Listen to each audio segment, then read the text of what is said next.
Welcome back to the reading of Twister on Tuesday, a Magic Treehouse book. Today I'm showing you a map of the United States so you can see exactly where Kansas is. Over here is where we live in Virginia, so you can see that Kansas is in the middle of the United States. We live on the East Coast, and then California is on the West Coast. Chapter 3, One Room Schoolhouse.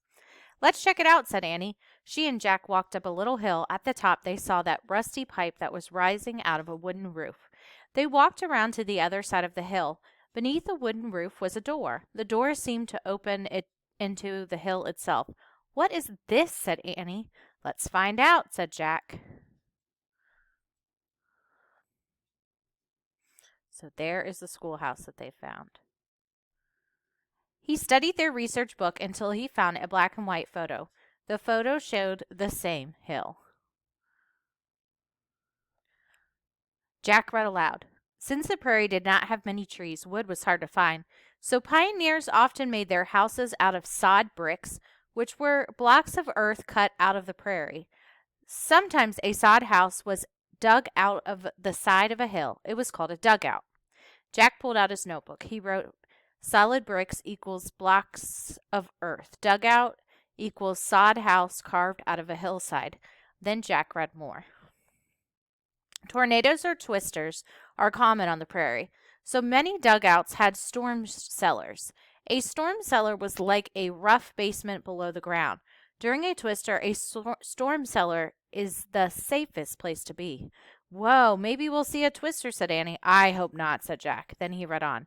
A pioneer family built this dugout for a home. When they moved, the dugout became a schoolhouse. The schoolhouse had only one room. It also had a storm cellar beneath it. Jack wrote quickly, some dugouts have storm cellars.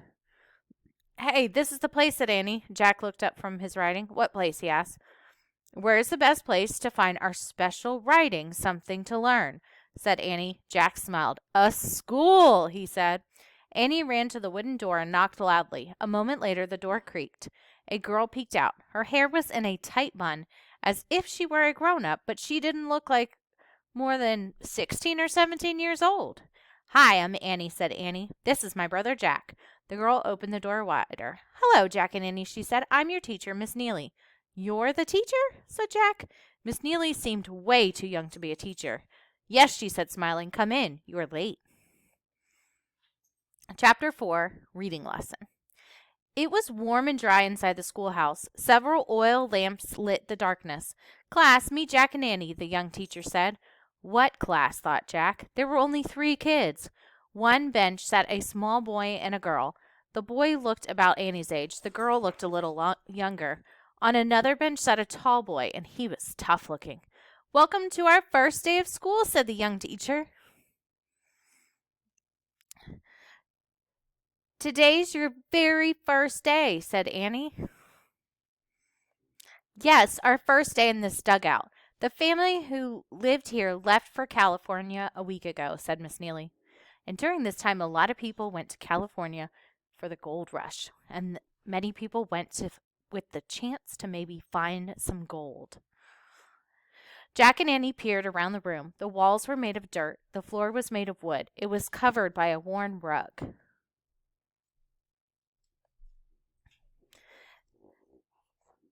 Miss Neely's desk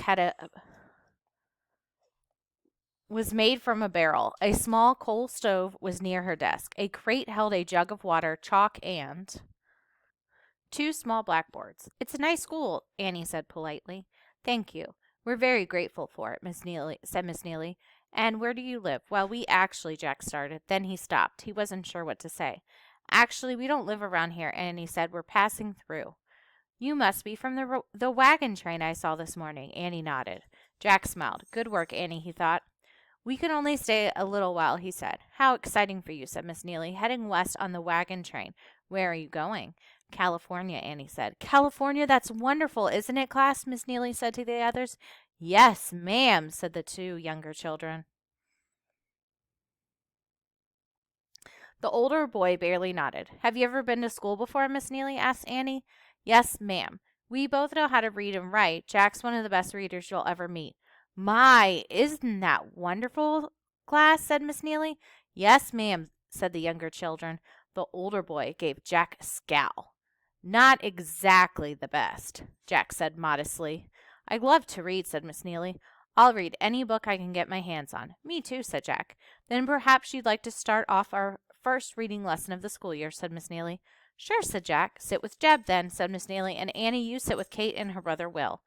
Will and Kate quickly made room for Annie on their bench, but Jeb didn't move over for Jack, not even an inch. Jack barely had room to sit. He took a breath and sat on the end of the bench. Miss Neely handed Jack a book. This is our only reader, she said. It's called the McGruffy Reader. Please read the first 2 lines of the poem on page 50. Sure, said Jack.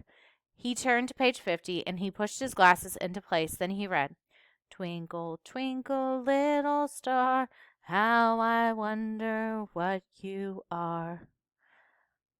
Very good, said Miss Neely. Now, pass the reader to Jeb. Jack handed the book to Jeb. Jeb, please read the next 2 lines, said Miss Neely. The older boy cleared his throat and stared at the page.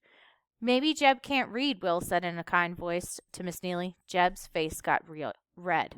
Shut up, Will, he muttered. Oh, said Miss Neely. She looked confused. She felt sorry for Jeb. She wanted to give him some help. So this here is the McGruffy Reader. This is the book that many people used to learn how to read and the English language. I actually have a copy of my grandfather's McGruffy Reader. Imagine this being the only book that you had to learn from at school, and there was only one copy that they all had to share. During this time, it was common for people to not know how to read and write. Sometimes we think school is boring, but imagine if you couldn't even learn to read and enjoy books. Barely moving his lips, Jack whispered, Up above the world so high, like a diamond. Jeb turned to Jack with an angry look. I don't need your help, he said. Now, Jeb, don't get mad, said Miss Neely. And Jack, you shouldn't give people the answers. I'm sorry, said Jack. Miss Neely sighed and pulled out her pocket watch. She started to look tired. Why don't you guys all go outside and have your noon meal, she said. I'll stay in and prepare our next lesson. Miss Neely opened the door of the sod hut. Annie, Kate, and Will bounced up from their seats and started cheerfully out of the classroom. Jack turned to Jeb. Hey, sorry for what happened, Jack said. Jeb just glared at him and didn't say anything. Come on, Jack, Annie said outside the hut. Kate wants us to eat with them. Jack hurried out the door. He didn't look back at Jeb. And during this time, teachers didn't go outside with you for recess. You were dismissed for lunch and recess, and the teacher stayed inside and got ready for the rest of the day. So the first pages of this book had your alphabet, and this is how you learned your alphabet, was by looking at the pictures and practicing. This is one of the lessons in the McGruffy Reader series. You have your words at the top of the page, and then you read a short passage. So this is what learning was like during the pioneer times, well through the 1900s and 20th century.